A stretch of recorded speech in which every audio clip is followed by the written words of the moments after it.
faithfully sharing value and interpreting great books from around the world. Hi, this is Sally's Book Talk. Today we're diving into the book Insight, subtitled The Art of Precise Observation and Effective Communication. Do you think you're good at observing things? Got any tricks for boosting your observation skills? Please share your thoughts in the comments and chat with us. Ever made these kinds of mistakes? Like being bad at reading cues, saying the wrong thing, and blowing it? But hey, if you build sharp observation and solid communication skills, you can dodge these issues. Today's book will show you how to boost both skills. The author, Amy Herman, coaches on observation skills. She started in law and art history. One time, she got stuck in a room with others by a crazy gunman. Waiting for help, she saw that cops finding key details fast and sharing them right could save lives. Later, she dug into cases and saw that good observation and talking skills help you and others. So sharp eyes and clear talk aren't just skills, they're duties. So she mixed her background to launch Art of Insight, helping folks boost skills by looking at art. A Fed agent said the course made their observation skills keener. Then, they nailed evidence on the crime rate. The U.S. Department of Defense said the course is gold. Insight is the book version of her Art of Insight class. The book has 4 parts: gathering info, analyzing it, sharing it, and observing in chaos. I'll now walk you through the book's key points in those 4 parts. Part 1, overcoming hurdles to master precise watching. Part 2, staying cool to spot key info. Part 3, talking straight for spot-on chats.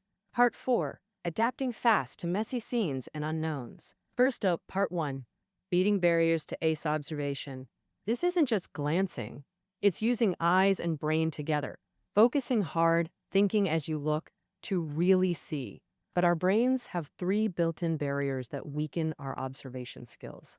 They are autopilot, inattentional blindness, and perceptual filters. First barrier, autopilot, originally meaning planes flying automatically without pilot input. The author uses it to describe our minds developing freely without conscious control. Think, do you consciously notice your movements when walking, driving, or doing routine tasks? If not, you're just coasting on habit while thinking of other things. That's autopilot mode. In this state, our eyes work, but our brain stops processing information. We feel like we see everything, yet actually see nothing. Plus, scattered attention hinders observation, but hyperfocus does too. That brings us to the second barrier, inattentional blindness. Ever had this experience? When hyperfocused, like reading or gaming, you miss nearby events. That's inattentional blindness. It happens because attention is limited. Focusing on one thing makes our brain filter out others. Third barrier, perceptual filters shaped by our knowledge, experiences, and biases that skew interpretation. Example, a rusty sickle symbolizes fertility to peaceful arrow folks, but represents destruction to war survivors, showing how experience colors observation. Another case, students saw a photo of a casually dressed black man running ahead with a uniformed white officer chasing.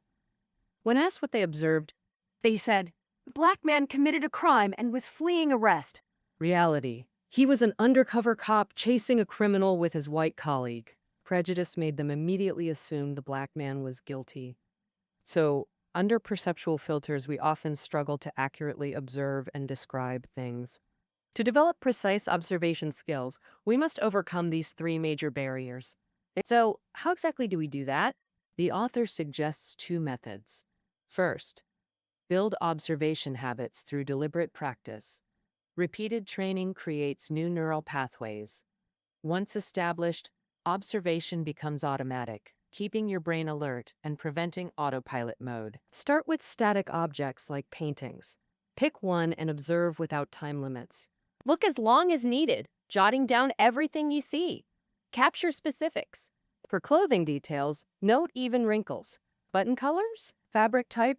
Does the bow have patterns? What kind? After observing, cover the painting and sketch it from memory.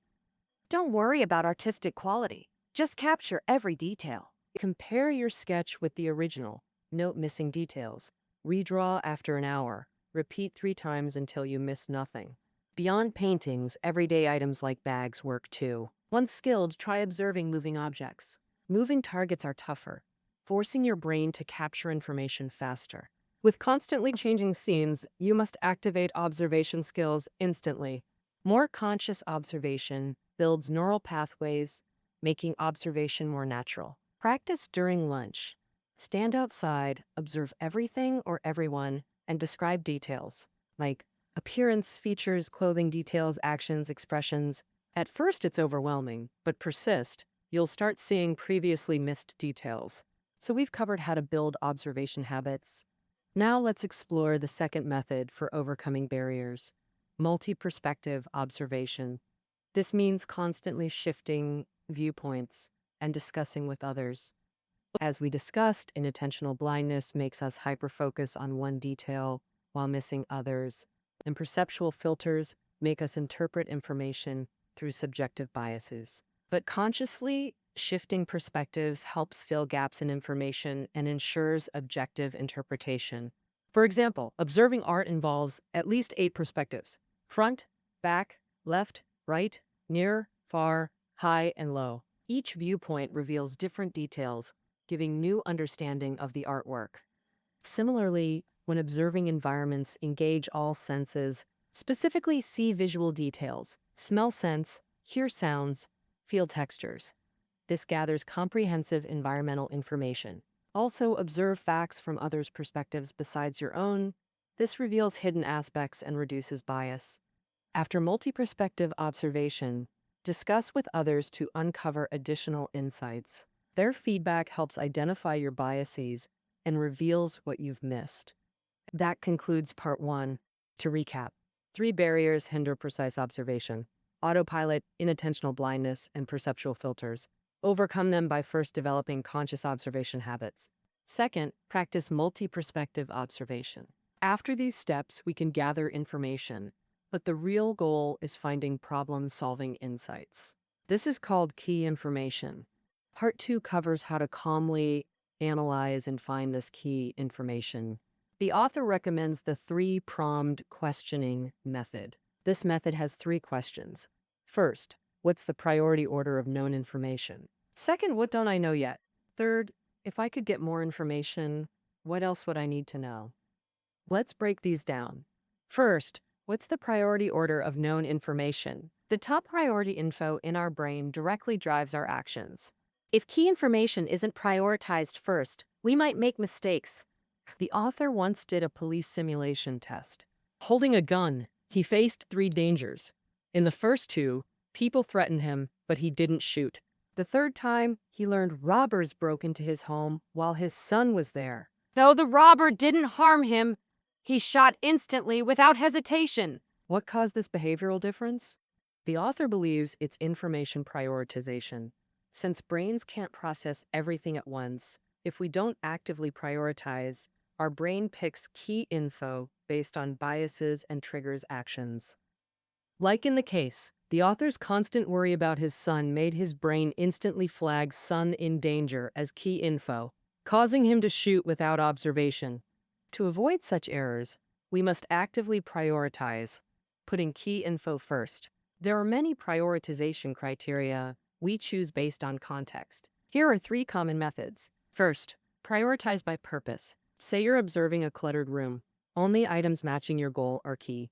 For a murder investigation, key info is evidence-related items.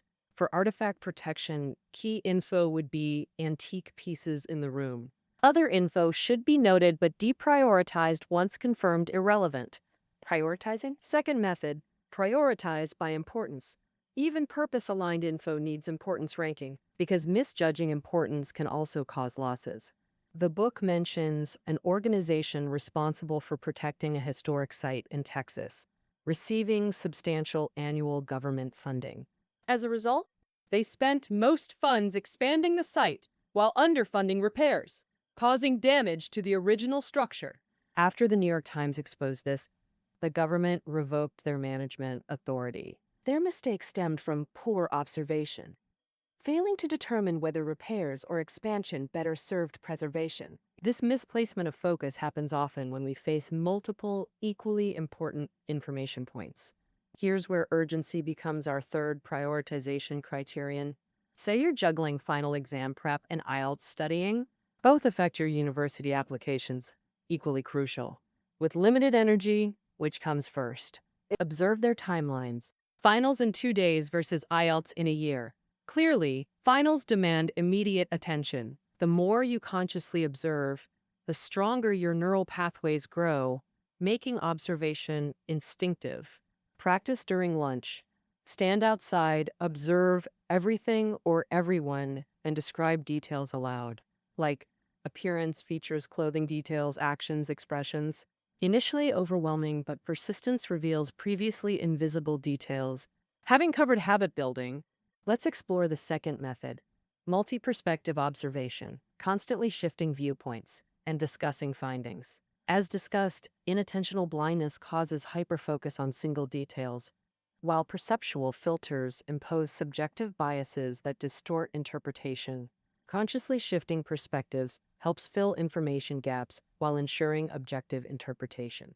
For example, observing art requires at least 8 perspectives: front, back, left, right, near, far, high, and low. Each viewpoint reveals new details and deeper understanding of the artwork. Similarly, when observing environments, engage all senses. Specifically, see visual details, smell scents, hear sounds, feel textures. This gathers comprehensive environmental data. Also observe facts from others' perspectives. This reveals hidden aspects and reduces bias. After multi-perspective observation, discuss with others to uncover additional insights. Their feedback identifies your blind spots and biases. That concludes part 1. Recap. 3 barriers hinder observation: autopilot, inattentional blindness, perceptual filters. Overcome them by building conscious observation habits. Second, practice multi-perspective observation.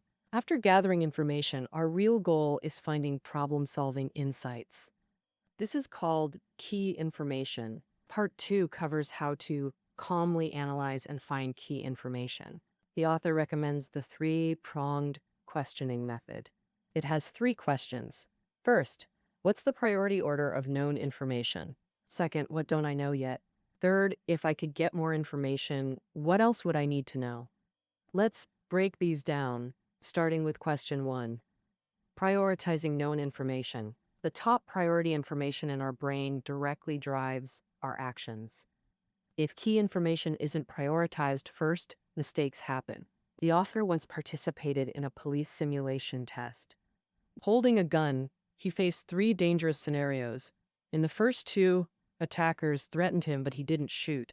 The third time, he learned robbers broke into his home while his son was there. Though the robber didn't harm him, he shot instantly, without hesitation. What caused this behavioral difference? The author believes it's information prioritization. Since brains can't process everything, if we don't actively prioritize, our brain picks key info based on biases and triggers actions. Like in the case, the author's constant worry about his son made his brain instantly flag "son in danger" as key info, causing him to shoot without observation. To avoid such errors, we must actively prioritize, putting key info first. There are many prioritization criteria we choose based on context. Here are 3 common methods. First, prioritize by purpose. Say you're observing a cluttered room. Only items matching your goal are key. For a murder investigation, key info is evidence-related items. For artifact protection, key info would be antique pieces in the room. Other info should be noted but deprioritized once confirmed irrelevant. Prioritizing. Second method, prioritize by importance. Even purpose-aligned info needs importance ranking, because misjudging importance can also cause losses. The book mentions an organization managing a historic site in Texas receiving substantial annual government funding.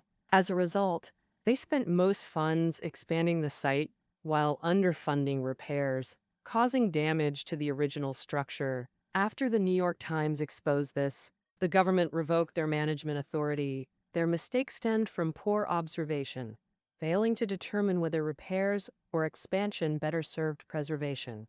After that, the police's chances of catching thieves shot way up. That's the power of using objective words to nail accurate and effective communication. The second thing is to pick your words and style based on who's listening.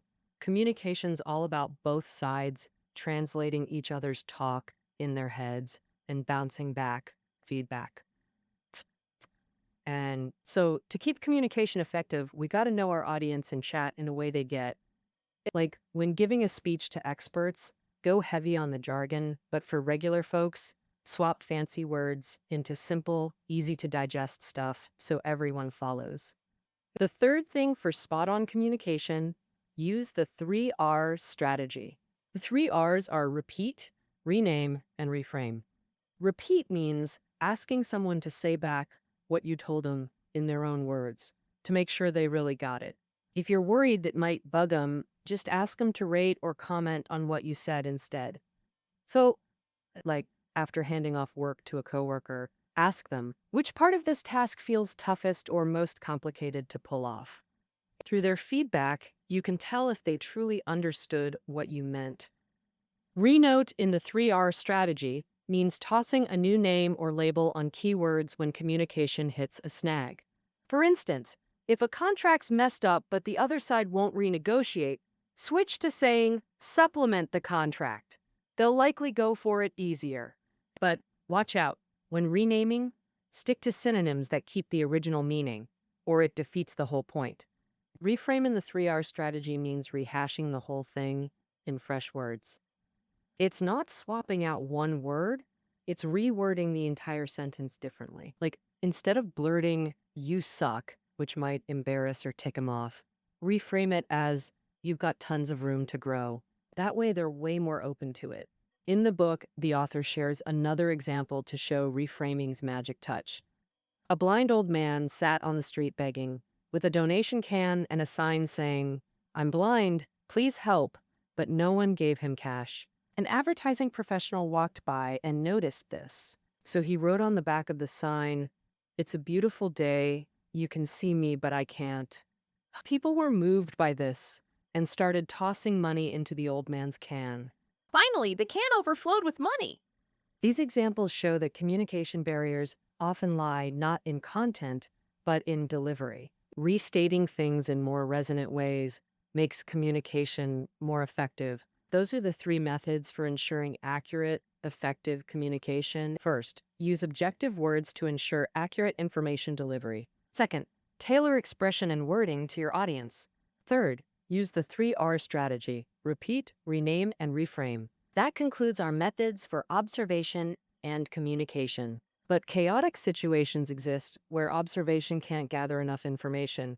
What then? Part 4 covers how to quickly adapt to chaos and handle uncertainty.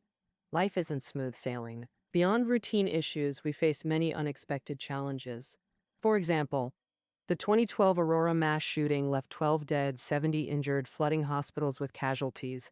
Unprepared, the hospital rapidly exhausted medical supplies. No one knew if the attack was over or if more casualties would arrive. This couldn't be resolved through observation or analysis, plunging staff into chaos. The author calls this the gray zone. In the gray zone, things aren't clear. They're messy and disordered. So, how do we respond? Beyond the gray zone, chaotic situations include severe shortages of resources.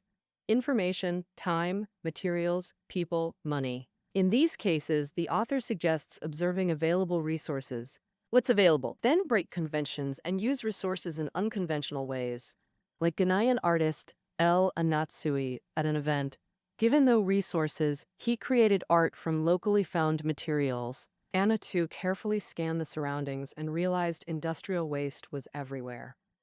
He used trash, like bottle caps and copper wires from the dump, to create an art piece. This artwork was house-sized, sparkling from afar, majestic and grand, earning people's praise.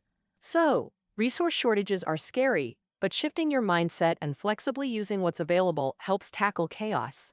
Finally, we often face a third chaotic situation. Incomplete stuff or info makes us crave perfection, leading to discomfort or anxiety. Like taking over half-finished work or not replying to every email, getting fragmented emails. These things fuel anxiety.